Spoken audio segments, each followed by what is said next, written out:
안녕하세요. 반갑습니다. 김원욱입니다. 자, 올해 2024년 경찰 승진 형법 총평하고 이제 주요 지문 해설을 하도록 하겠습니다. 자, 이번에 이론 문제가 4문제가 나왔어요. 4번에 고의, 5번에 인과관계, 6번에 사실의 차고, 12번에 원자행 이렇게 출제가 됐죠. 자, 이제 이론 문제는 기본 이론부터 심화 이론까지 이제 백설기 문제에서 다 나왔어요. 그래서 여기 100문제 학설 기출. 그래서 100문제로 학설 문제를 기출 문제를 싹 다 정리한 책입니다.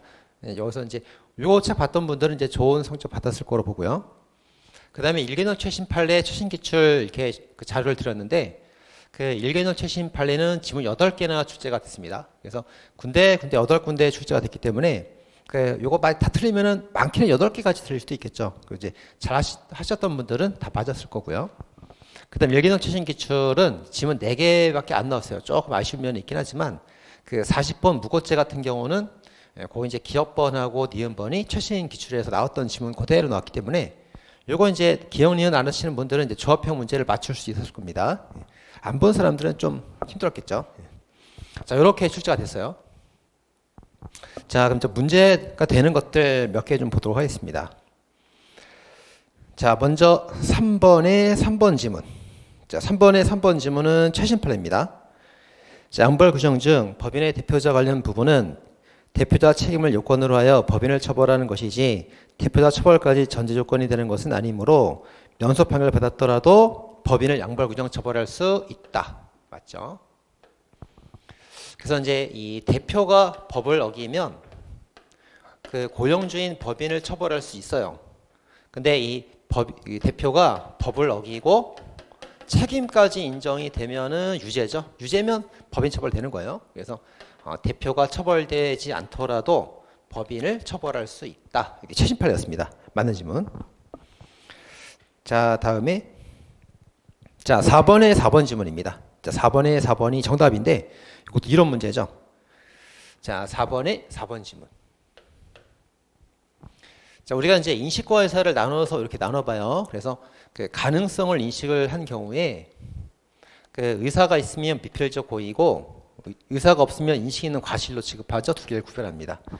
자, 이때 이제 이 의사가 판례에 따르면 결과를 용인하겠다는 의사를 말한다. 용인설의 통설 판례입니다. 자, 따라서 4번에 4번. 미필적 고의는 결과 발생에 대한 확실한 예견은 없다 하더라도 확실한 예견은 없었다 하더라도 가능성 인식이 있었다면 가능성에 대한 인식이 있었으면 족하고 맞죠?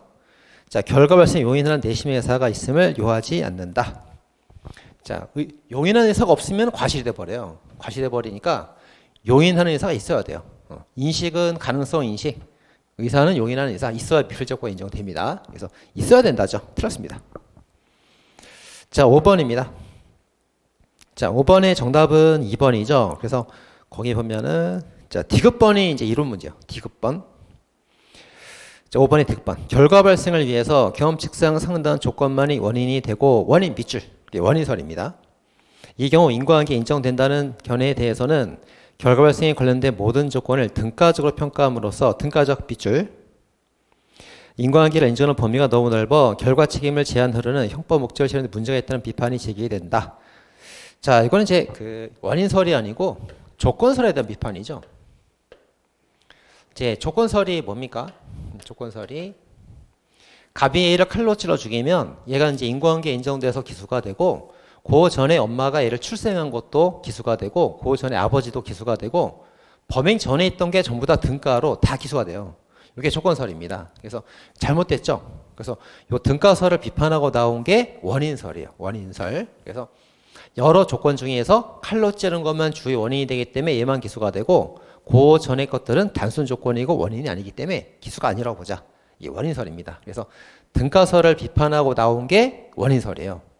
원인설의 등가설을 비판하는 게 아니고, 그죠? 그래서 이제 어떻게 하면 될까요? 원인이 된다는 견해에 대해서는 등가설 비판이 없습니다. 조건설의 비판이었단 말이에요. 틀렸죠? 자, 6번입니다. 자, 6번의 사실의 착오. 자, 사실의 착오는 우리가 이제 김밥 천국 표로 풀면 되죠. 그래서 김밥 천국, 김밥 천국. 그래서 구체적 부합설, 법정적, 추상적 부합설, 법정적 부합설이 판례 입장이죠. 여기에 판례 입장. 그리고 구체적, 객체 착오, 기억은 기수 이렇게. 그 다음에 구체적 착오 중 방법의 착오는 이렇게 세모가 먼저 나오죠. 미수과실 상상적 경합범, 그 다음에 기수범 이렇게 됩니다. 이걸 풀면 돼요. 자, 그럼 6번에 보겠습니다. 6번에 자 3번 지문. 자, 사례 디귿에서 B의 사망에 관한 갑의 죄체가 걸렸는데요. 을의 착오를 객체 착오로 보고 지금 이제 갑이 을한테 A를 죽이라고 시켰는데 B를 죽였거든요. 그래서 을의 경우는 이제 사람을 잘못 봤으니까 객체 착오란 말이에요. 자, 객체 착오가 됩니다. 근데 을의 객체 착오를 기반을 두고 갑의 착오도 객체 착오로 보는 견해에 따르면 이건 이제 피교사자 객체 착오가 교사자한테 객체 착오가 된다는 견해가 있고 방법의 착오가 된다는 견해가 있어요. 그 중에서 객체 착오로 보는 견해에 따라 풀어봐라 그랬습니다. 그러면 이제 이게 구체적 객체 착오니까 어느 견해에 따라도 기수가 되겠죠. 기수 교사가 됩니다. 자, 따라서 미수과실 상상적 경합이다. 틀렸죠. 구체적 부합설에 따르면 기수입니다. 기수. 자, 4번 지문. 디귿에서 B의 사망에 대한 갑의 죄체 관련되어서 을의 착오를 객체의 착오로 보고 이에 기반을 둔 갑의 착오를 방법의 착오로 보는 견해. 을이 객체 착오일 때 이것을 갑에게 방법의 착오로 보고 풀어보려 합니다. 자, 그럼 이제 여기 구체적 중에 방법의 착오로 풀어봐라 그랬으니까 미과상 기수 이렇게 되겠죠. 자, 따라서 법정적 부합설에 따르면 살인기수 교사가 된다. 맞죠? 요 똑같은 문제 백설계 그대로 있어요. 그대로 이제 나왔던 겁니다. 정답은 4번입니다. 자, 다음에 넘어가서 이제 8번입니다. 자, 8번의 정답은 1번이고요. 그 2번 지문도 우리 최신 판례에서 우리가 다뤘던 내용입니다. 자, 그 다음에 11번입니다. 자, 11번은 정답이 2번이에요. 2번. 자, 옳은 것은 디귿, 리을 두 개죠. 자, 기업번 보겠습니다.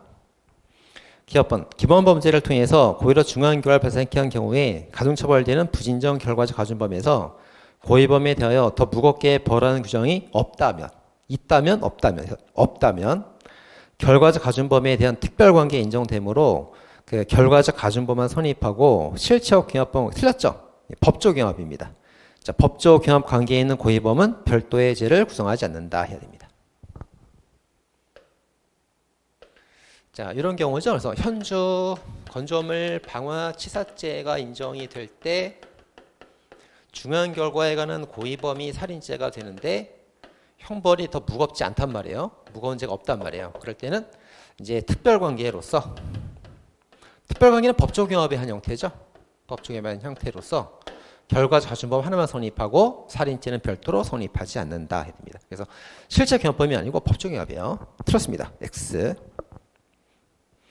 자, 니은번도 틀렸죠.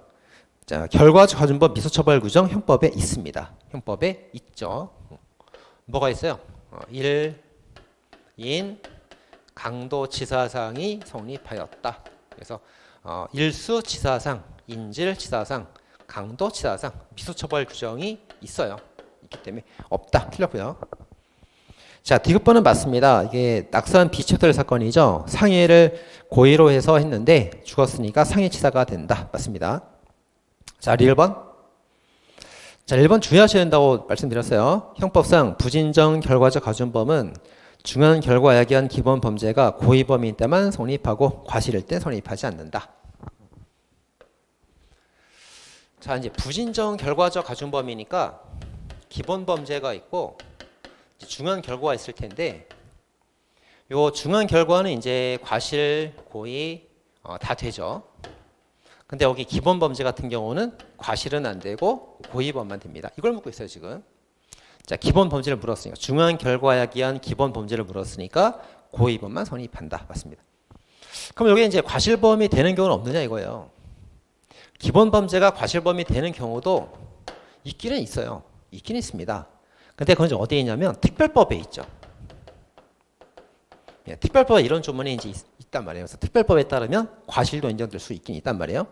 자, 그래서 이제 거기 뭐라고 전제를 깔았어요? 형법상 이렇게 전제를 깔았죠. 형법상. 우리 형법에는 그 기본 범죄가 과실인 게 없어요. 형법에는 없단 말이에요. 그래서 형법에는 없습니다. 그래서 특별법까지 하면은 인정될 수 있겠지만 우리 형법에서는 부진정 결과적 가중범, 중한 결과약이한 기본 범죄는 형법에서는 고의범에 한한다. 과실범은 없다. 맞습니다. 자, 다음 미음번. 자, 결과적 가중범 성립하려면 인과관계가 있어야 되고 예견 가능성 필요한데 예견 가능성은 항상 일반인 기준 객관적 판단입니다. 항상 객관적 판단이죠. 그래서 객관적으로 판단한다. 일반 사람 보통 평균을 기초로 판단한다. 맞죠? 판례 원칙. 다만 이제 주관설에 따르는 경우가 하나가 예외가 있죠. 위증죄, 허위 사실. 이거 하나만 딱 주관설 예외가 하나가 있고 나머지 전부 다 객관설이에요. 객관설입니다. 자, 11번 가보겠습니다. 자, 11번은 이제 원자행 문제가 나왔습니다. 자, 원자행.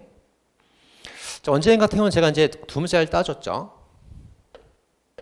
그래서 이제 부실한 정형외과에서 원장 간호사 동시 책임을 진다. 그래서 불가분 연관성설 실행행위 시설에 따르면 정형성에는 잘 맞는데 동시에 존재원칙은 잘 맞지 않아요. 원인행위 시설 간접 전범 유사설에 따르면 동시 존재원칙은 잘 맞는데 정형성에 잘 맞지 않죠. 자, 그럼 보겠습니다. 자, 1번 질문 가보세요. 1번 질문. 사례 1에서 실행 착수 시기를 심신미약 상태에서의 실행행위로 본다는 견해에 따르면 실행행위에 따른다고 보는 견해에 따르면 실행시설이에요. 실행시설. 따라서 정형성에는 잘 맞고 동시에 존재 원칙은 잘 맞지 않습니다. 그래서 동시에 존재 원칙을 고수하고 잘 맞는 장점이 있다. 틀린 거죠. 틀렸습니다. 그 다음 2번 질문. 자, 실행 착수 시기를 원인 행위시로 보는 견해에 따르면, 자, 원인 행위시설입니다. 이 견해에 따르면 동시에 존재 원칙은 잘 맞지만 정형성이 안 맞단 말이에요. 얘는. 그래서 정형성을 무시한다는 비판이 제기되고 있다. 2번이 맞죠. 그래서 두 문자만 알아도 다 풀 수가 있었던 문제입니다. 자, 넘어가서 이제 14번입니다. 자, 14번의 디귿은 이제 조문에 관한 문제였죠. 그래서 12조 강요대행위가 자기 친족 생명 신체는 되는데 재산이 틀렸죠. 재산 X. 그 다음 니은번은 이제 책임조각 사유가 아니라 구성요건 해당성 조각 사유가 되겠고요. 리을번은 행위자가 아니고 평균의 표준설이니까 틀렸습니다. 자, 다음에는 뭐 특별한 내용들은 없고요. 자, 넘어가 보시면 자, 20번 문제. 자, 20번의 1번 지문이 그 집행유예 500만 원이냐 벌금형인데 최신 기출에 떴던 지문이죠. 떴던 지문이고요. 그리고 이제 정답은 그 3번이었습니다. 자, 21번. 21번에 4번이 정답인데 그 7세 3세 살인죄 인정되는 또 최신 기출에 떴던 지문이죠. 그래서 이제 7세하고 3세는 판단력이 없기 때문에 자살을 하도록 했을 때 자살교사 방조죄가 성립한다. 오답이고 위계에 의한 살인죄가 성립한다. 오답이고 요거 최신 기출 떴던 지문입니다. 보통 살인죄 간접전범이 성립한다. 해야 이게 맞는 지문이죠. 이게. 그래서 틀렸습니다. 자, 나머지는 이제 평이한 문제들이고요. 25번입니다. 자, 25번의 리을번도 최신 팔레트 했던 거죠. 이 수지 사건이죠. 그래서 이제 수지한테 구민 호텔녀다 이렇게 말을 했을 때 이거는 모욕죄가 됐고요. 한물간 퇴물이다 말한 거는 모욕죄가 아니라 봤죠. 요거 최신 기출 최신 판례면서 최신 기출도 됐던 지문입니다. 리을번 틀렸고요. 자, 그다음에 26번. 26번의 리을번은 이제 조문에 관한 문제가 나왔어요. 조문이 많이 나왔죠, 최근에. 그래서 미성년자 악취인죄 안전한 장소 풀어줄 때 해방 감경 구정입니다. 해방 감경 구정은 우리가 두 문자로 푸는 거예요. 두 문자로. 그래서 임, 경장, 조직에서 약자를 약취 매매하여 인상을 쓰도록 강요를 했다. 이거죠. 두 문자입니다. 그래서 해방 감경 규정이 이렇게 있어요. 약취 유인죄, 인신매매죄, 인질 상해치상죄, 인질 강요죄, 해방 감경 규정. 이게 그 임의적 감경이에요. 임의적 감경. 그래서 면제할 수 있다? 틀렸습니다. 임의적 감경입니다.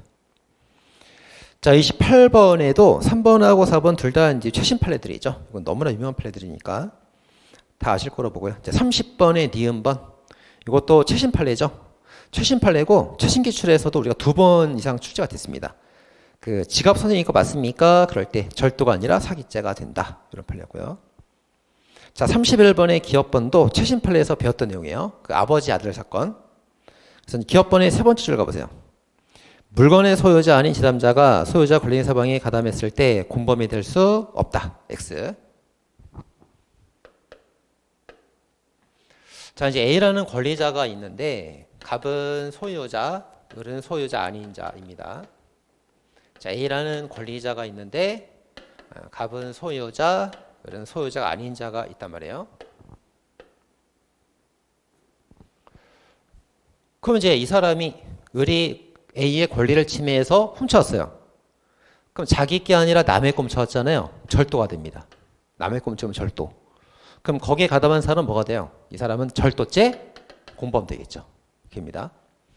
자, 근데 만약에 A의 권리를 침해해서 갑이 자기 걸 훔쳐왔단 말이에요. 자기 걸 훔치면은 권리행 사방이자 성립하겠죠. 남의 거 훔치면 절도, 자기 거 훔치면 권행방. 여기에 가담은 뭐가 됩니까? 권행방이 공범이 되겠죠.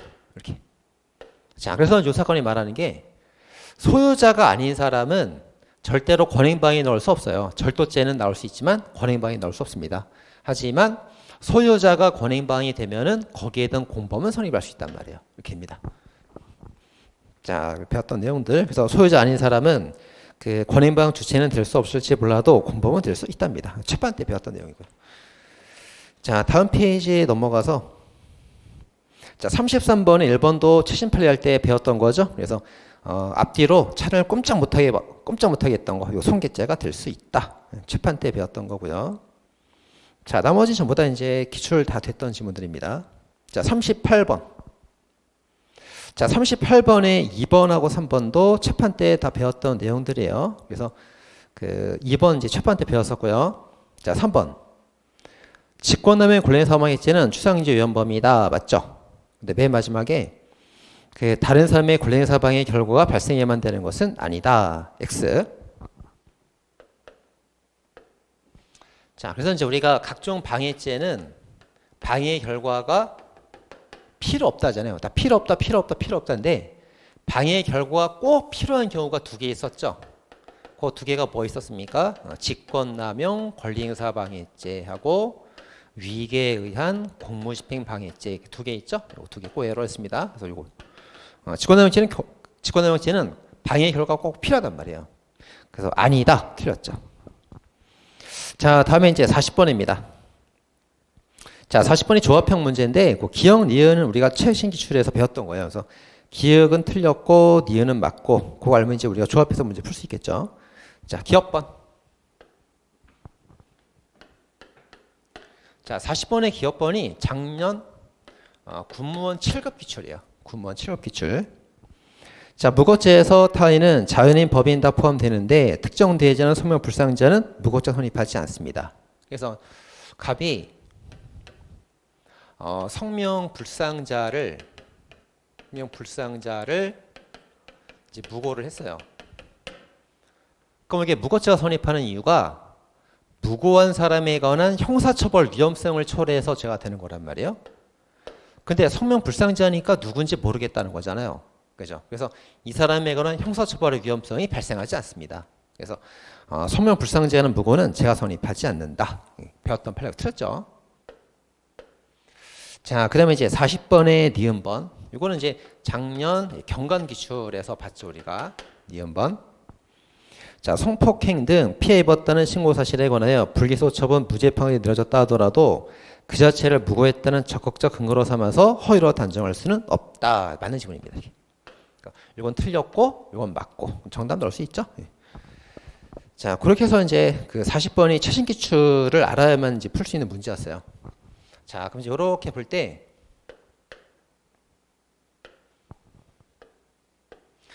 자, 이제 여기 이론 문제가 이제 4문제나 나와서 변별력을 좀 키워줬고요.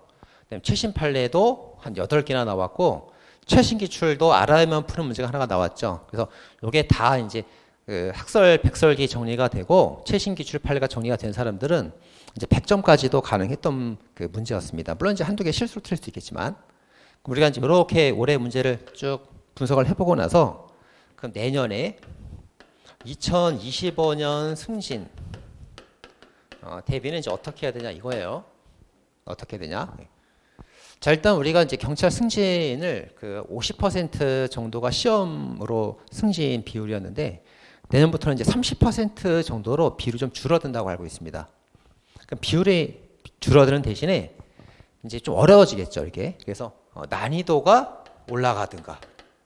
아무래도 그 경쟁률이 심하다 보니까 난이도가 똑같으면은 이제 경쟁률이 올라간다든가. 어쨌든 좀 더 올라가는 건 맞아요. 그래서 좀 더 어려워지는 겁니다. 자, 따라서 어떻게 됩니까? 자, 그동안 우리 이제 그 경찰 승진은 판례만 주구장창 공부했잖아요. 판례만. 근데 판례만 읽고는 안 되고 판례는 기본으로 깔고 가야 돼요. 거의 90%가 판례가 나오기 때문에 85, 90% 판례란 말이에요. 그러니까 판례를 하긴 해야 돼요. 하긴 해야 되는데 이제 거기서 심화 이론도 이제는 공부를 하셔야 됩니다. 그래서 제가 이제 낸 책이 백설기 책 있잖아요. 백설기. 100문제만 정리하면은 학설이 다 끝나요. 다 끝납니다. 그래서 꼭 그 이론도 같이 정리하시기 바랍니다. 꼭 정리하시고 그다음 이번에 봤다시피 그 최신 판례 비중이 되게 높았잖아요. 높으니까 그 내년 시험에도 항상 시험 한 달 전에 최신 판례 그리고 최신 기출 제가 이제 자로 배부하니까 최신 기출, 최신 판례 이거 꼭 정리하셔야 됩니다. 이렇게. 자, 그렇게 해서 정리하시면 이제 내년 시험에도 이제 좋은 성적 거둘 수 있을 거라고 봅니다. 자, 이렇게 해서 이제 총평과 주요 지문 해설 강의를 마치도록 하겠습니다. 자, 수고하셨습니다.